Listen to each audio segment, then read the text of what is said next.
இன்னும் கூப்பிடாம இருக்கு. ஏங்க வெளியே கிளம்பிட்டீங்களா?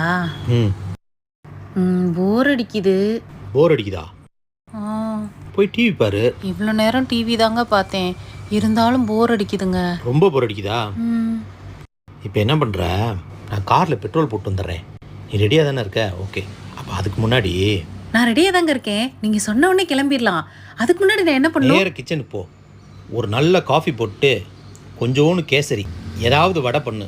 உனக்கும் டைம் பாஸ் ஆன மாதிரி இருக்கும், எனக்கும் டிஃபன் சாப்பிட்ட மாதிரி இருக்கும். சீக்கிரம் போய் ரெடி பண்ணு. என்னங்க மேஜிக் பண்ணீங்க? போர் அடிக்கல? போரெல்லாம் பறந்து போயிடுச்சு. அடங்கப்பா, இது உலக நடிப்புடா சாமி. போர் அடிக்கல? அப்போ நான் போய் டிவி பார்க்குறேன். போயிட்டு வாங்க. எப்போவுமே நைட்டியோட சுற்ற வேண்டியது, இன்னைக்கு என்னடானா சுடிதாரோட இருக்கும்போதே எனக்கு தெரியும்டி ஏதோ பிளானாக போடுறேன்னு.